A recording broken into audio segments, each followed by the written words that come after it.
பெரிய ஆப் வச்சுட்டாங்க ப்ரோ, பெரிய நாமத்தை போட்டாங்க. அதுவும் பஜாஜ் வந்து இப்படி பண்ணுவாங்க அப்படின்னு நான் கொஞ்சம் கூட வந்து எக்ஸ்பெக்ட் பண்ணவே இல்லை. ஒரு சைடு வந்து இந்த மாதிரி வந்து ஒரு கெட்ட விஷயம் நடந்தாலும் இன்னொரு சைடு பார்த்தீங்க அப்படின்னா நமக்கு வந்து ஒரு நல்லதும் வந்து பண்ணியிருக்காங்க. ரொம்ப நாளாக பசங்க எதிர்பார்த்த ஒரு அப்டேட்டு இந்த பல்சரில் கொடுத்துருக்காங்க. RS 200ல் பார்த்தீங்க அப்படின்னா நியூ அப்டேட்டு.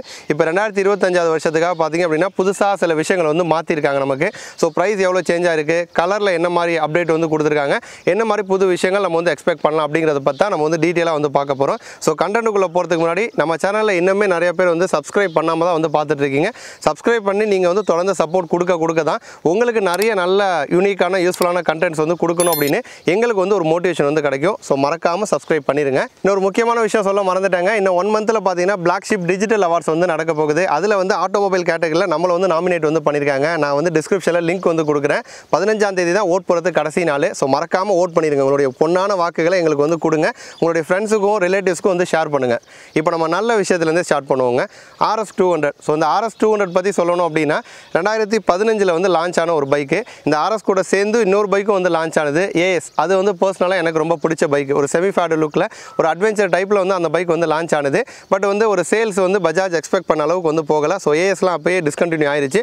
பட் இருந்தாலும் இப்போ ஒரு 10 வருஷத்தை வந்து RS வந்து கம்ப்ளீட் பண்ண போகுது. ஸோ தொடர்ந்து பசங்களுக்கு பிடிச்ச ஒரு பைக்காக வந்து இருக்குது. இந்த பைக்கில் வந்து ஒரு மேஜர் அப்டேட் வந்து ரீசெண்டாக வந்து கொடுக்காமலே வந்து இருந்தாங்க. இப்போ புதுசாக வந்து நமக்கு வந்து அப்டேட் பண்ணியிருக்காங்க. ஸோ முதல்ல என்ன அப்டேட் அப்படிங்கிறத நான் வந்து சொல்லிடுறேன். முதல் விஷயம், நமக்கு வந்து ஃப்ரண்ட்டெல்லாம் வந்து மாற்றலை. பட் டெயில் செக்ஷன் பார்த்தீங்கன்னா நமக்கு வந்து மாற்றிருக்காங்க. மெயினாக அந்த லைட்டு தாங்க. முன்னாடி டெயில் லைட் வந்து எப்படி இருக்குன்னா ஏரோ மாதிரி வி ஷேப்பில் வந்து இருக்கும், ஸ்ப்ளிட் டைப்பில் வந்து இருக்கும், நல்லா பெருசாக வந்து இருக்கும். இப்போ அந்த டெயில் பொசிஷன் அப்படியே மாற்றிட்டாங்க.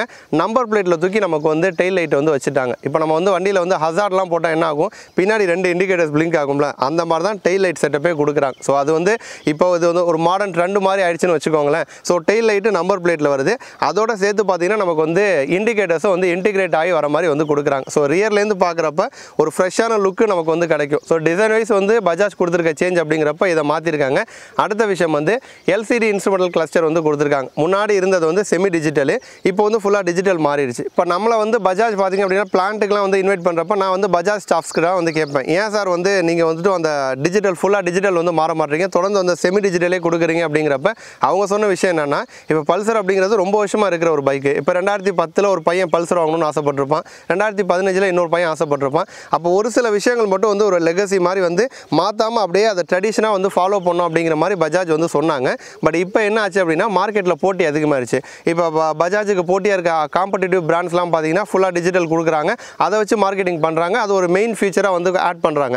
அப்படி இருக்கிறப்ப பஜாஜும் மாற வேண்டிய ஒரு சூழல். இதுக்கு முன்னாடி இந்த எல்லா பல்சர்ஸ்லையுமே நமக்கு டிஜிட்டலுக்கு மாறிட்டாங்க. இப்போ இந்த RS 200லையும் பார்த்தீங்கன்னா நமக்கு வந்து டிஜிட்டலுக்கு வந்து மாறியிருக்காங்க. LCD டிஸ்பிளே மாறி இருக்குது. அந்த காக்பிட் ஏரியாவே பார்த்தீங்கன்னா ஒரு நியூ லுக்கில் ஒரு ஃப்ரெஷ் லுக்கில் வந்து இருக்க போகுது.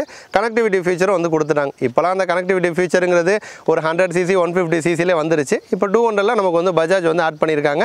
அதில் பார்த்தீங்கன்னா நமக்கு வந்து டர்ன் பை டர்ன் நேவிகேஷன் வந்து வரும், SMS அலர்ட் வரும், கால் அலர்ட் வரும். ஸோ இந்த விஷயங்கள் வந்து மாற்றிருக்காங்க. அடுத்து பார்த்தீங்கன்னா டயரோட சைஸை வந்து இன்க்ரீஸ் பண்ணியிருக்காங்க. முன்னாடி இருந்தது வந்து ஃப்ரண்ட்டில் வந்து 180 அந்த செக்ஷனில் இருந்துச்சு. இப்போ வந்து 110/70 வந்து மாறி இருக்கு. ரியரில் பார்த்தீங்கன்னா 130 செக்ஷனில் இருந்துச்சு. இப்போ 140 செக்ஷனாக வந்து மாற்றிருக்காங்க. அப்போ ரியரில் முன்னாடி இருந்ததை விட இப்போ கொஞ்சம் பெரிய டயர்ஸாக நமக்கு வந்து கொடுத்துருக்காங்க. ஸோ ரோட் கிரிப் வந்து நமக்கு வந்து நல்லாயிருக்கும். ஒரு ஹையர் ஸ்பீட்லலாம் வந்து போகிறப்ப நல்ல ஒரு ஸ்டெபிலிட்டி, நல்ல ஒரு ட்ராக்ஷன் வந்து நமக்கு வந்து மெயின்டைன் ஆகும். ஸோ டயரோட சைஸை மாற்றுறது நல்ல ஒரு விஷயம் தான்.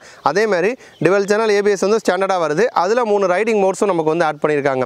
Road mode, rain mode, off road அப்படின்னு. இப்போ இதுக்கு ஏற்ற மாதிரி ABSோட ஃபங்க்ஷனும் நமக்கு வந்து மாறும். இப்போ ரோட் மோடில் நார்மலாக இருக்கும், ரெயின் அப்படிங்கிறப்ப நமக்கு வந்து ஸ்லிப்பாக வாய்ப்பு அதிகம். அப்போ அந்த மாதிரி சமயங்களில் ABS வந்து இன்னும் கொஞ்சம் சென்சிட்டிவாக நான் ஆக்டிவேட் வந்து ஆகும். அடுத்து ஆஃப் ரோடு மோட் இருக்குது. ஆஃப் ரோடுங்கிறப்ப அப்போ வந்து ABS வந்து அந்தளவு ஃபங்க்ஷன் ஆகாது. அடுத்து வந்து பார்த்திங்க அப்படின்னா கலரும் நமக்கு வந்து புது கிராஃபிக்ஸோடு வந்து கொடுத்துருக்காங்க. ஒயிட்டு, ரெட்டு, பிளாக், இந்த 3 கலர் ஆப்ஷன்ஸும் நமக்கு வந்து புதுசாக கொடுத்துருக்காங்க. கலரில் கிராஃபிக்ஸ் வந்து என்ன மாதிரி இருக்குது அப்படின்னா, இப்போ ஒயிட் கலரில் வந்து நமக்கு வந்து ரெட் கலரில் வந்து கிராஃபிக்ஸ் வந்து வருது, ரெட் கலரில் ஒயிட் கலரில் கிராஃபிக்ஸ் வருது, பிளாக்லையுமே வந்து ஒயிட் கலரில் வந்து வருது. இப்போ இந்த 3 கலரில் எடுத்துக்கிட்டோன்னா எனக்கு பர்சனலாக பிடிச்சது வந்து ஒயிட் வந்து பிடிச்சிருக்கு. உங்களுக்கு பிடிச்ச கலரை நீங்கள் வந்து கமெண்ட்டில் சொல்லுங்கள். இப்போ ஒயிட்டை பொறுத்த வரைக்கும் வந்து அந்த ரெட்டு ஒயிட் அந்த காம்பினேஷன் நல்லா இருக்குது. ஃபுல்லாக ஒயிட்டு தான், அதில் அங்கங்கே ரெட்டு வந்து வருது. அந்த ஃப்ரண்ட்டு பேனலில் வந்து லைட்டாக வருது, சைடு ஃபேரிங்ஸு, அதேமாதிரி ரியர் பேனலெல்லாம் வந்து ரெட்டு வந்து கொடுத்துருக்காங்க. மெயினாக வந்து பார்த்திங்கன்னா எந்த ஒரு இடம் வந்து ஹைலைட்டாக தெரியுது அப்படின்னா நமக்கு வந்து நம்ம மட்கார்டு இன்ஜின் கார்டு இருக்குல்ல, அந்த இன்ஜின் கார்டில் ஒயிட் கலரில் ரெட் கலரில் வந்து வருது, சைடில் ரெட் கலரில் ஒயிட்டில் வந்து வருது. அந்த காம்பினேஷன் பார்த்தீங்கன்னா நமக்கு வந்து லுக் வைஸ் வந்து பைக்கை இன்னும் கொஞ்சம் அட்ராக்டிவாக நமக்கு வந்து காட்டுது. ஸோ வந்து புது அப்டேட்ஸ் அப்படின்னு பார்க்குறப்ப இதான் வந்து புது அப்டேட்டு. இப்போ இதை தாண்டி இப்போ இந்த RS 200 பற்றி வந்து ஜென்ரலாக நம்ம வந்து சொல்லணும் அப்படின்னா பல்சர் அப்படிங்கிறது 2001 நம்ம இந்தியாவில் வந்து இருக்குது. பட் இருந்தாலும் வந்து பல்சருக்கு வந்து எப்போ வந்து ஒரு டஃப் வந்துச்சு, எப்போ வந்து அவங்க வந்து அப்டேட் பண்ணணுங்கிற ஒரு தாட் அவங்களுக்கே வந்திருக்கும் அப்படின்னா ஒரு 2008க்கு பிறகு தான். ரீசன் என்னென்னு கேட்டிங்கன்னா 2008 தான் வந்து R15 வந்து லான்ச் பண்ணாங்க. 2012 பார்த்தீங்க அப்படின்னா நமக்கு வந்து ஹோண்டா வந்து CBR வந்து லான்ச் பண்ணாங்க. ஸோ இப்போ இல்லை அப்படின்னாலுமே அந்த டைமில் பார்த்தீங்க அப்படின்னா அதெல்லாம் வந்து பஜாஜுக்கு பெரிய ஒரு நெருக்கடியாக வந்து இருந்துச்சு. அதுக்கப்புறம் தான் வந்து நமக்கு வந்து 2015 RS வந்து பஜாஜ் வந்து கொண்டு வந்தாங்க. ஸோ அதுலேருந்து இப்போ வரைக்கும் எடுத்துக்கிட்டோம் அப்படின்னா அந்த டிசைன் அப்படிங்கிறது மேஜராக டிசைனில் வந்து அவங்க வந்து கை வைக்கல. டிசைன் வந்து ஏன்னா அல்டிமேட்டாக வந்து கொடுத்துட்டாங்க. ஃப்ரண்ட்டில் பார்த்தோன்னா நமக்கு வந்து 2 ப்ரொஜெக்டர் ஹெட்லாம்ப் வந்து ஒரு ரோபோட்டிக்கோட கண்ணு மாதிரி வந்துருக்கும். செம்ம அக்ரெசிவான லுக்கில் பார்த்தீங்க அப்படின்னா ஃப்ரண்ட் வந்து நமக்கு வந்து இருக்கும். ஃப்ரண்ட்டுக்கு கொஞ்சம் கூட வந்து குறைவு இல்லாமல் சைடு பேனலும் நமக்கு வந்து கொடுப்பாங்க. பயங்கர அக்ரெசிவாக செம்ம ஷார்ப்பாக வந்துருக்கும். அதுவும் வந்து இப்போ எனக்கெல்லாம் பர்சனலாக வந்து ஃபுல் ஃபேட் பைக்ஸ் வந்து ரொம்ப பிடிக்கும். ஸோ அந்த மாதிரி இருக்கிறவங்களுக்கு ஒரு R15க்கு ஈக்குவலான ஒரு டிசைனில் பார்த்தீங்க அப்படின்னா RS 200 பஜாஜ் வந்து கொடுத்தாங்க.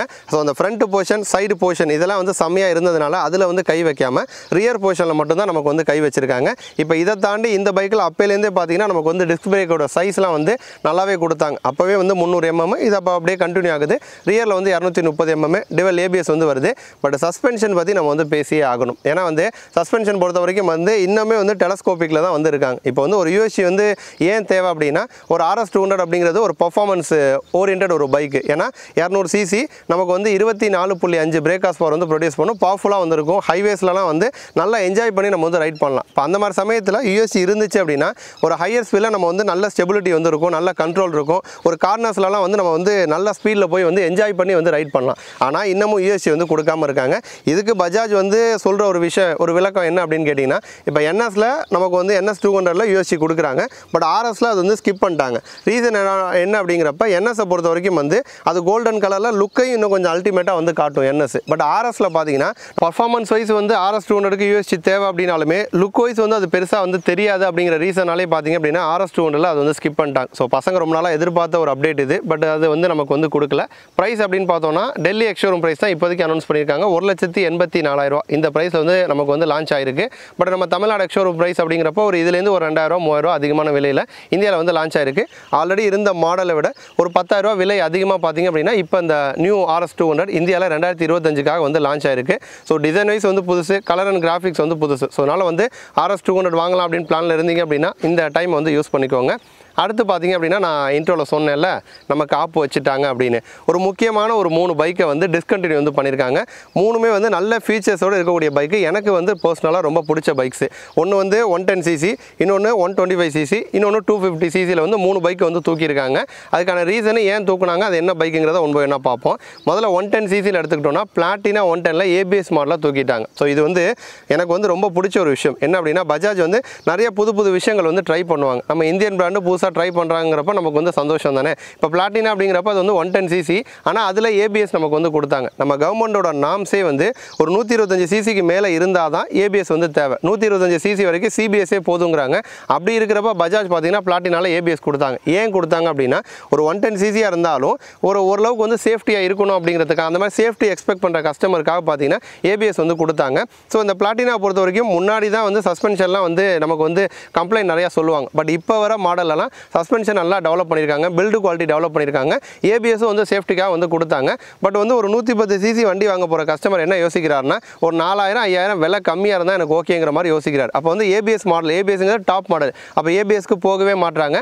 சேல்ஸ் வந்து பஜாஜ் எக்ஸ்பெக்ட் பண்ண அளவுக்கு வந்து போகலை. இப்போ அதனால் வந்து ஏபிஎஸ் மாடலை மட்டும்தான் நமக்கு வந்து கட் பண்ணியிருக்காங்க. நான் ஏபிஎஸ் வந்து தொடர்ந்து வந்து கண்டினியூ ஆகும் அப்படிங்கிற மாதிரி வந்து சொல்லியிருக்காங்க. ரெண்டாவது பைக் வந்து CT 125X. ஸோ இந்த பைக்குமே எனக்கு வந்து ரொம்ப பிடிச்ச பைக்கு. ஏன்னா வந்து ஒரு மினி அட்வென்ச்சர் பைக் மாதிரி இருக்கும். லுக் வைஸ் பார்க்குறப்ப நம்ம இன்ஜினு பவர் அதெல்லாம் விட்டுருங்க, லுக் வைஸ் பார்த்தோம் அப்படின்னா அதுக்கேற்ற மாதிரி நல்ல கலர் அண்ட் கிராஃபிக்ஸ் கொடுத்தாங்க. நமக்கு வந்து ராயல் என்ஃபீல்டு பைக்கில் வர மாதிரி டேங்க் பேட் வந்து கொடுத்தாங்க. ஹெட்லைட்டை சுற்றி வந்து அந்த கிரில்லு செட்டப் வந்து கொடுத்துருப்பாங்க, பின்னாடி சின்ன ரேக் செட்டப்பு. ஸோ வண்டியே வந்து செம லுக்காக மாசாக வந்துருக்கும். ஸோ என்கிட்ட ஒரு 125cc வந்து என்ன வாங்கலாம், ஒரு யூனிக்கான லுக்கில் வேணும் அப்படின்னா நான் தாராளமாக CT 125 வந்து சஜஸ்ட் பண்ணியிருக்கேன். ஸோ அந்த மாதிரி ஒரு நல்ல பைக் தான். பட் இருந்தாலும் இந்த பைக்குக்கும் வந்து பெருசாக வந்து சேல் வந்து கிடைக்கல அப்படின்னு சொல்லிட்டு பார்த்தீங்கன்னா இதையுமே நமக்கு வந்து டிஸ்கண்டினியூ வந்து பண்ணுறாங்க.